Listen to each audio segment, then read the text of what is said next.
Hi விவோஸ், இன்னைக்கு வந்து நம்ம என்ன பார்க்க போறோம்னா பாண்டியன் ஸ்டோர் சீசன் 2 உடைய ப்ரோமோ பற்றி தாங்க இந்த வீடியோவில் போய் பார்க்க போகிறோம். வாங்க பார்க்கலாம். பாண்டியன் ஸ்டோர் சீசன் 2ல இன்னைக்கு எபிசோட பார்த்தீங்கன்னா சக்திவில் வந்து ராஜியோட நகையை பற்றி அவங்க அண்ணங்கிட்டையும் அவங்க குடும்பத்திட்டையும் எல்லாத்தையும் உண்மையை சொல்லிட்டாருங்க. ஸோ பாண்டியனோட குடும்பத்தை பழிவாங்க பார்த்தீங்கன்னா பாண்டியன் குடும்பத்தில் எல்லாத்தையும் வர சொல்லி வந்து ராஜிக்கிட்ட உண்மையை கேட்குறாங்க. அதான் பார்த்துட்டீங்கன்னா பாண்டியன் குடும்பத்தில் எல்லாரும் வந்துட்டாங்க. ராஜியோடைய அப்பா போய் பாண்டியன் கிட்ட கேட்குறாரு, ராஜி நகை காணாமல் போனப்போ இவன் ஃப்ரெண்டு யாரோ திருட்டாங்க, நகை கிடைச்சா அவன் மூஞ்சிலே விசிறி அடிக்கிறேன்னு சொன்னையா இல்லையா? இப்போ எப்படி வந்து நகை கிடைச்சிது? பேக்கில் நகை எடுத்து காட்டுறாரு எல்லாருக்கிட்டையும். உடனே எல்லாரும் அந்த நகையை பார்த்து ஷாக்காக பார்க்குறாங்க.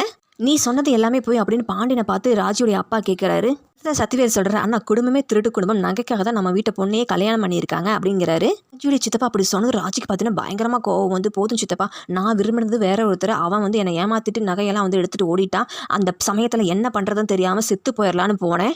அப்போ தான் வந்து திருச்செந்தூருக்கு வந்த கதிரை வந்து என்னை காப்பாற்றினாரு. நடந்த எல்லாத்தையும் நான் வந்து அவர்கிட்ட சொன்னேன். என்னை கல்யாணம் பண்ணிக்கிறியா? நான் தான் அவர்கிட்ட கேட்டேன். நம்ம குடும்ப கௌரவத்தை காப்பாற்றுறதுக்காக கதிர் வந்து அப்போ என்னை கல்யாணம் பண்ணிக்கிட்டாரு அப்படின்னு ராஜி வந்து ரொம்பவும் எமோஷனலாக அழுதுகிட்டே எல்லாருக்கிட்டையும் உண்மையை சொல்கிறாங்க. ஆனால் இந்த உண்மை வந்து எல்லாருக்கிட்டையும் சொல்லணும்னு ராஜி தவிச்சிட்டே இருந்தாங்க. ஸோ இதுக்கப்புறம் வந்து எல்லாருக்கும் இந்த உண்மை தெரிஞ்சிச்சு. ராஜியோடைய அப்பா வந்து கதிரையும் ராஜியும் எப்படி ஏற்றுப்பாருன்னு தெரியல. அதை வெயிட் பண்ணி அடுத்த எபிசோடில் பார்க்கலாம். ஸோ இது போல் மேலும் வீடியோக்களை பார்க்க மறக்காமல் லைக் பண்ணுங்கள், சப்ஸ்கிரைப் பண்ணுங்கள். நன்றி, வணக்கம்.